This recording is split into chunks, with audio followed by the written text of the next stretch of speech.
1 week. That's how long it took a therapist that I worked with to go from never wanting to be on camera to actually posting videos of herself on her own from her phone. Now, she already had a great business, right? One-to-one with her clients. She was brilliant. She really felt like the expert. But if you put her in a room full of other experts, other therapists, she felt really small, like she didn't know anything. She couldn't speak up. And she had tried to fix this before, but nothing had worked. Now, here's what was really going on with this. It wasn't actually the camera that she was scared of. It was actually being seen, the fear of being seen by people who could judge her. And that's what her brain hadn't filed away yet as safe.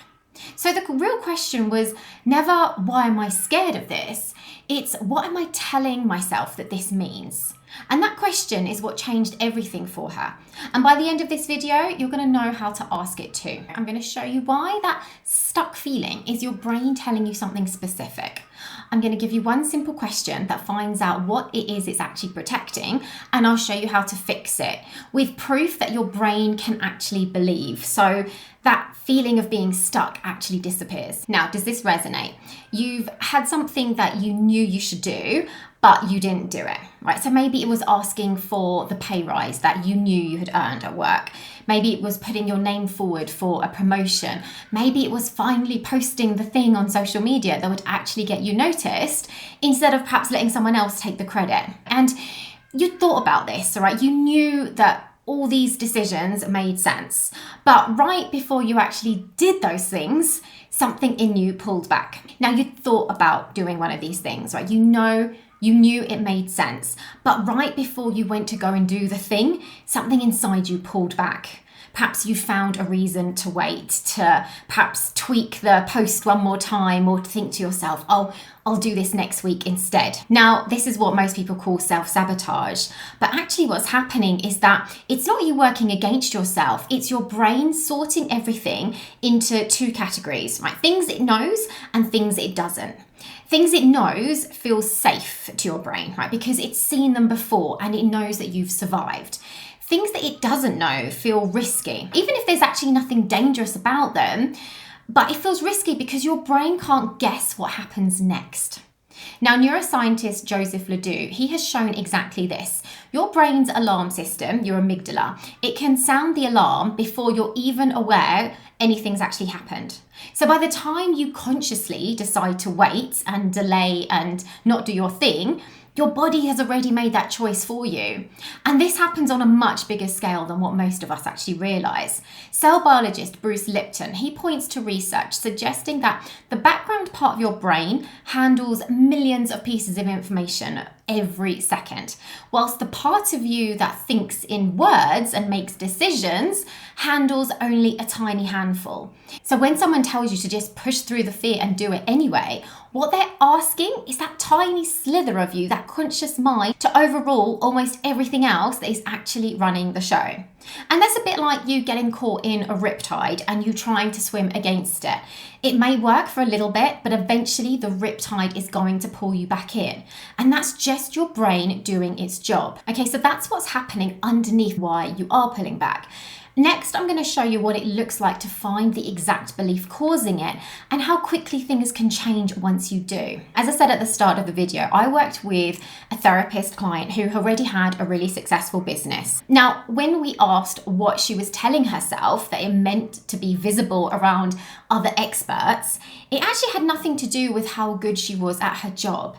It went back to a much older belief from when she was a little girl that being seen as smart in front of people who might judge her wasn't actually safe. Her brain had learned that a long time ago before she had ever started her business.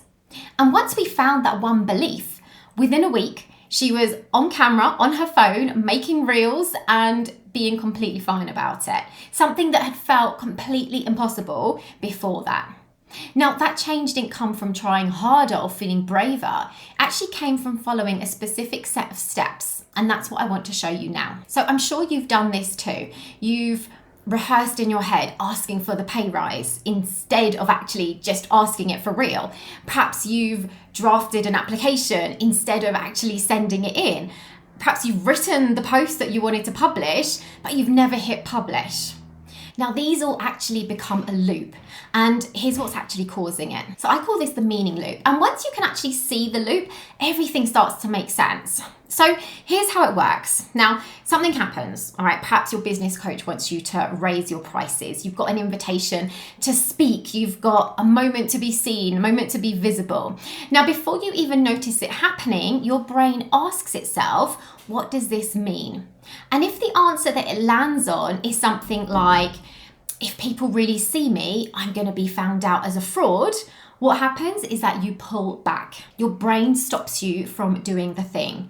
So you find yourself waiting, or perhaps you change your offer again, you change your post again. You tell yourself, oh, I'll do it next week.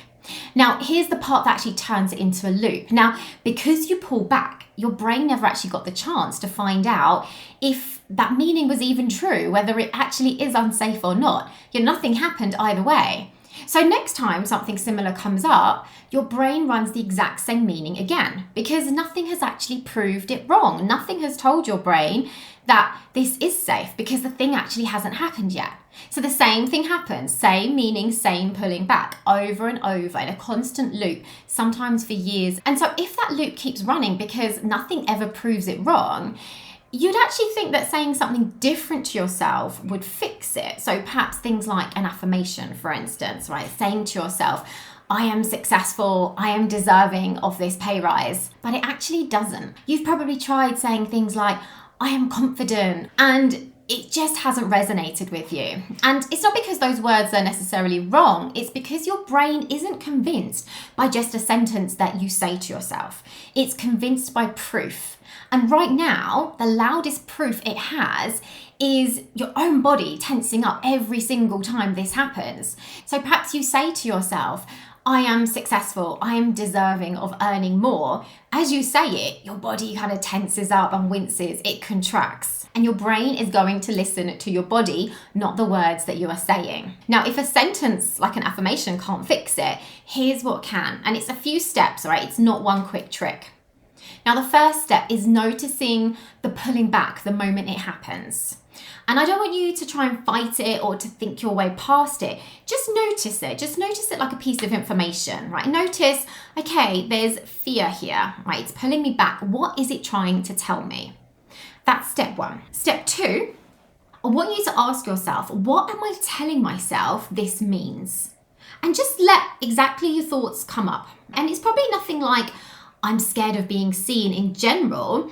It's the exact belief. So for example, if people really see me, I'm going to be found out, and perhaps people are going to think I'm a fraud. Now, whatever your answer is, it's the one that tells you exactly which belief is running the loop. Now, there's a third step, which a lot of people don't do. And it's actually, once you've named the belief, I want you to thank it.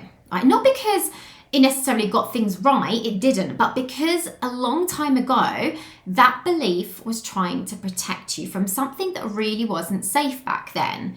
And back then, it worked as a protection strategy, it kept you safe. But now, as an adult, it's not helpful. And so, by thanking it, you're not agreeing with it, you're acknowledging it. And this is what lets you set the belief aside instead of just wasting your energy trying to fight it all the time. And once you've done that, I want you to then go looking for a time that your body already went through something like this and it was fine. Look for real proof from your life that that old belief isn't true anymore. And this is the proof that the loop has been missing. And then right before you actually do the thing that you need to do, one last step, right? You give your body one more piece of proof.